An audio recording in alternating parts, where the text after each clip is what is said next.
Honorable Speaker, Honorable President, Honorable Deputy President, Honorable Members. I know that I'm literally standing between the Honorable Members and their Valentine's commitments, and so I shall waste no time.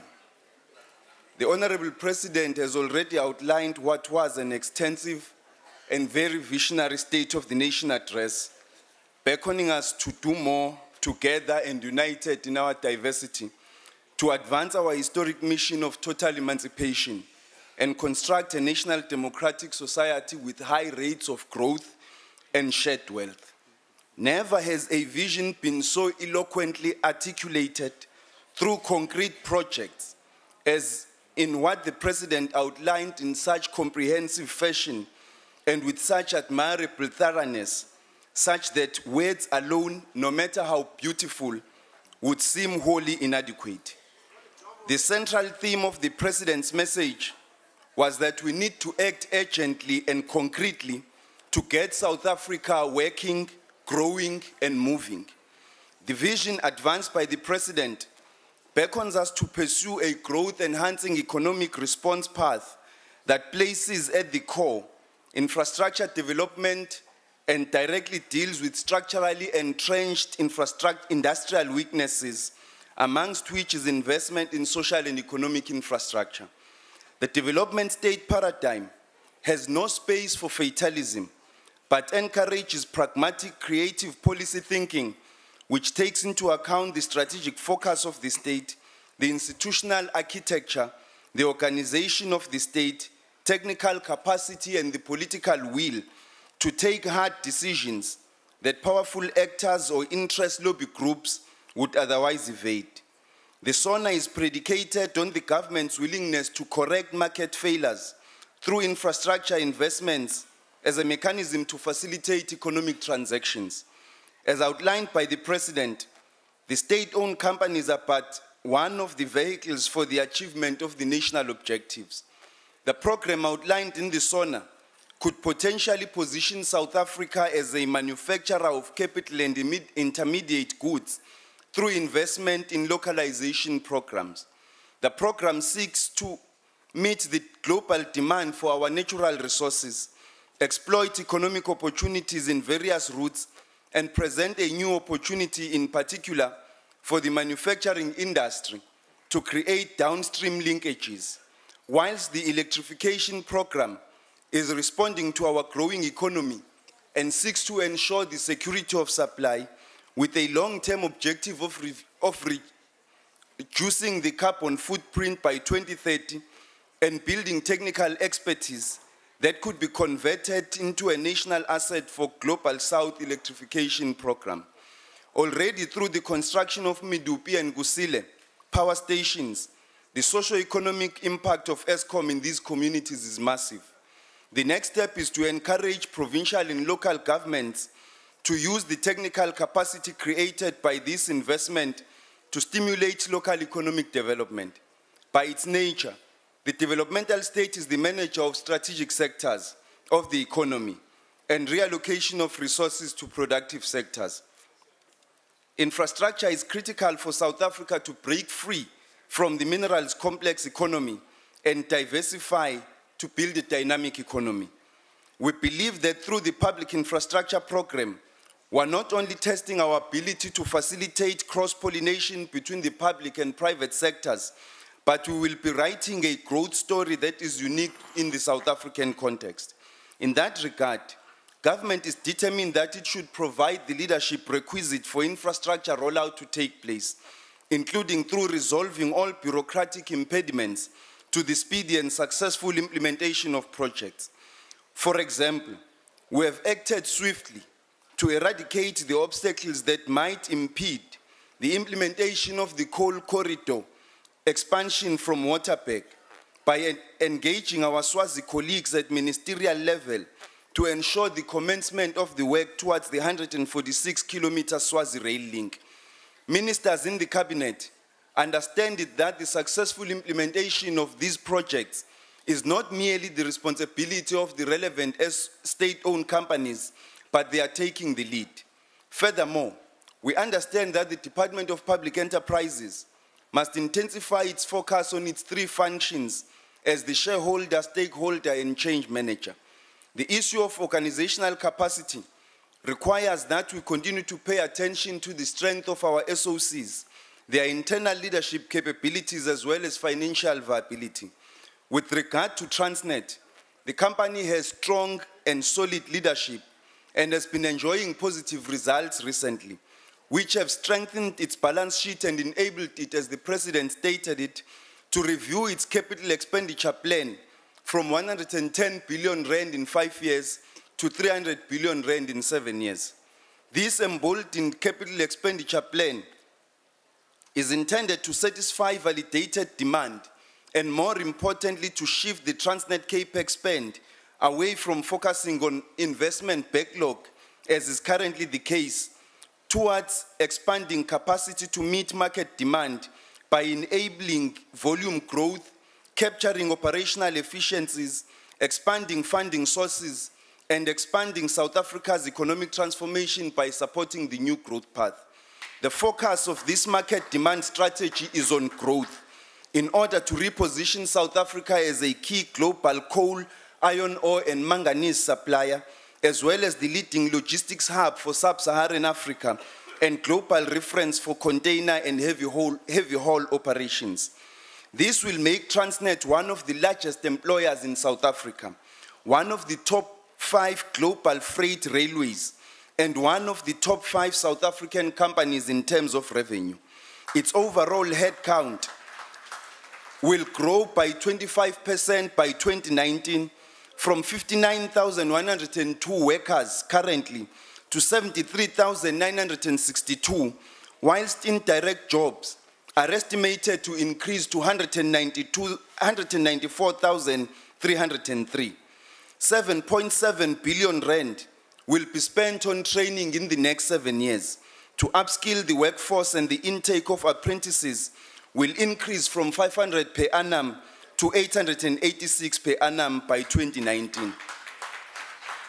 The purpose of this market demand strategy is to reduce the cost of doing business and facilitate job creation, localization, and regional integration. 31 billion rand will be spent on local suppliers for locomotive spend over 7 years. The investment for the revitalization of the rolling stock fleet is 125 billion rand over 7 years. Of course, this strategy is financially sound, and most of the growth will be internally funded off the Transnet strong balance sheet, and only a third of this will require external funding. In implementing this strategy, opportunities for private sector participation amounting to about 5 billion rand in various segments such as containers, dry bulk, break bulk, liquid bulk, and automotive will be pursued. Further private sector participation will also be pursued towards the construction of the dig-out port at the Old Durban International Airport. In addition to this, Transnet has been in extensive discussions with the ports regulator on the issue of the tariffs, to effect, as the President indicated, a 1 billion rand rebate for exporters of manufactured goods. Accordingly, we expect that the ports regulator will issue the record of decision or tariff decision, which will be effective from the 1st of April 2012. The automotive sector is one of the key customer segments that will benefit from the rebate. In this regard, Transnet signed an agreement with Toyota on the 14th December 2011 to rail all its cars from the Durban Harbour to Gauteng and from their prospecting manufacturing plant to the Durban Harbour for exports, and to do other value-added services inland and in Durban.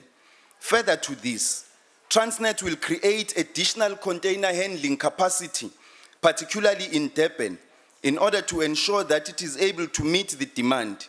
12 billion rand will be invested to expand the Richards Bay terminal, and a coal terminal will be constructed in the East London Harbour, to support coal mining in the Eastern Cape. In addition, Ngqura will finally be officially opened by the President on the 16th March 2012 to be positioned as a transshipment hub.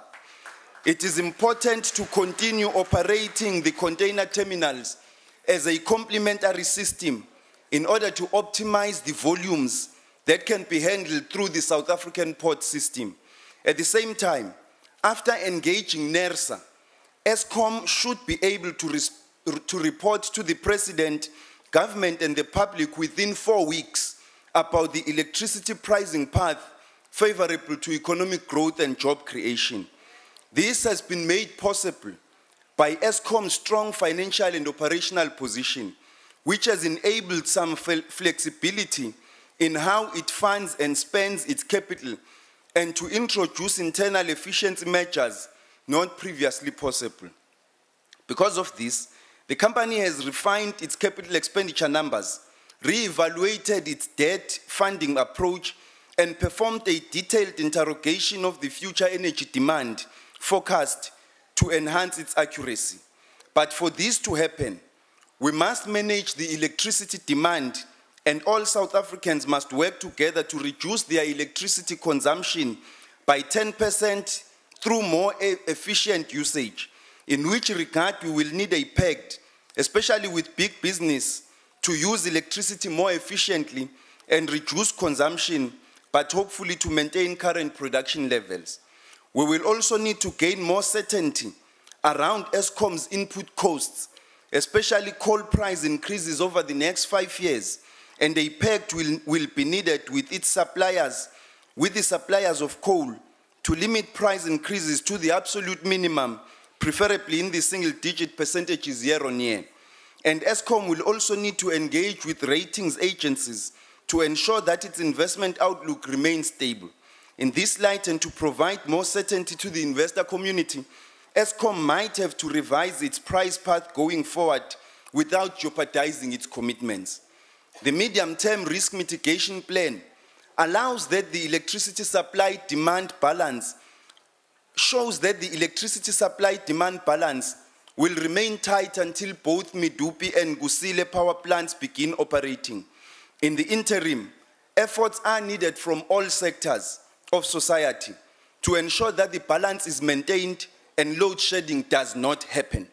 We are determined that load shedding can be prevented if businesses, households, and government work together to implement supply and demand measures, creating a safety net that can see the country and the economy through this period.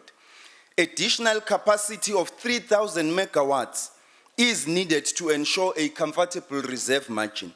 South Africa aims to keep the lights on and prevent rotational load shedding. These goals are non-negotiable. The current instability in operating the power system is not acceptable.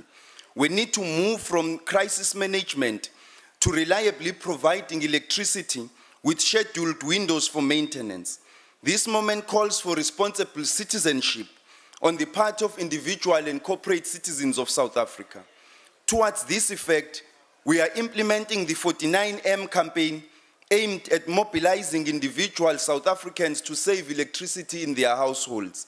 To achieve these objectives, an emergency plan has been developed between the Department of Public Enterprises and Eskom for consideration and approval of government. We are cooperating with the Department of Energy and other stakeholders on these plans. Mr. President, your State of the Nation address has elicited overwhelming positive response and communicated a message of profound hope, vision, and leadership to the rest of the country. So thorough were you, sir, that others used the occasion of this debate to present their own gimmick State of the Nation addresses. As expected, we have been treated today to the yearly refrain from the opposition, rehearsed and rehashed with the same short-sighted enthusiasm each year that the President's address did not address this or that, or selected by those who lost the general election and therefore the popular mandate.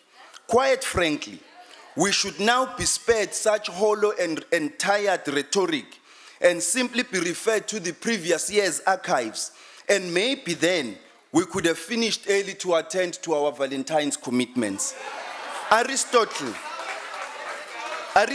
once said that criticism is something we can avoid easily by saying nothing, doing nothing and being nothing. Since the ANC, on the contrary, insists on saying something, doing something, and being something, we should accordingly expect criticism.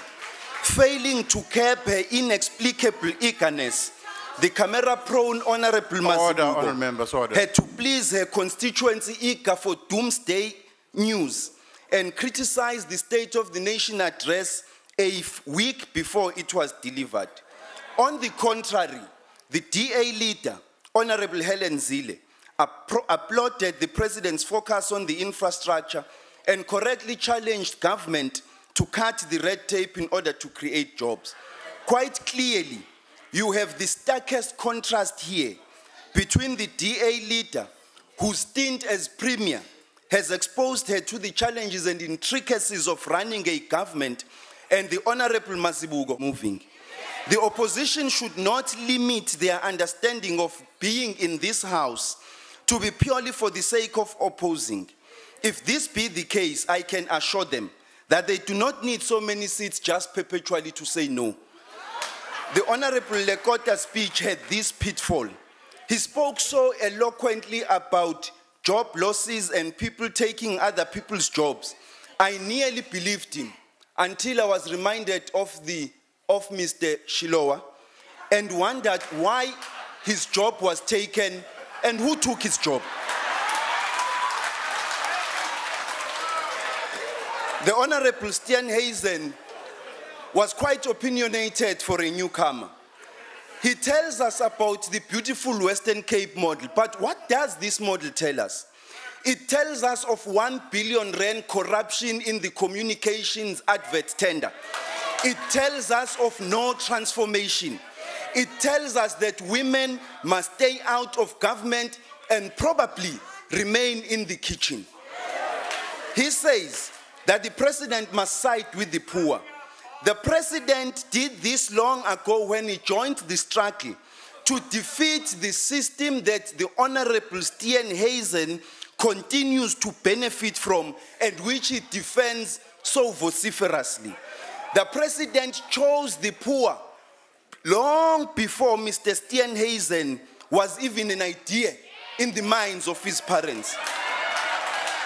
Of course, the late US President, Mr. Theodore Roosevelt, once said, I quote, "It is not the critic who counts, not the man who points out how the strong man stumbles, or where the doer of deeds could have done better. The credit belongs to the man who is actually in the arena, whose face is marred by dust and sweat and blood, who strives violently, who errs and comes short again and again, because there is no effort without error and shortcomings, but who does actually strive to do the deed, who knows the great enthusiasm, the great devotion, who spends himself in a worthy cause, who at the best knows in the end the triumph of high achievement, and who at the worst, if he fails, at least he fails while daring greatly, so that his place shall never be with those cold and timid souls who know neither victory nor defeat." I close quote. Those amongst us whose constituencies exist beyond the boundaries of suburban comfort understand that we are obligated to create a country that allows all its citizens access to opportunities and a dignified standard of living. Honorable Speaker, we face a stubborn set of structural challenges which the President accurately and most comprehensively addressed in a State of the Nation address. We must master the foresight collectively to galvanize our people towards a future of prosperity for all. If this dispensation, indeed, if our mandate must successfully be fulfilled, it is towards this year end that we must act collectively as this august house, rather than allow ourselves to be prisoners of a calamitous ideology and a paralyzing despair towards which our opposition constantly strives to drag us. The realities that face our country need serious people who understand that we are here to work. Merely criticizing is not enough. And happy Valentine's, honorable members.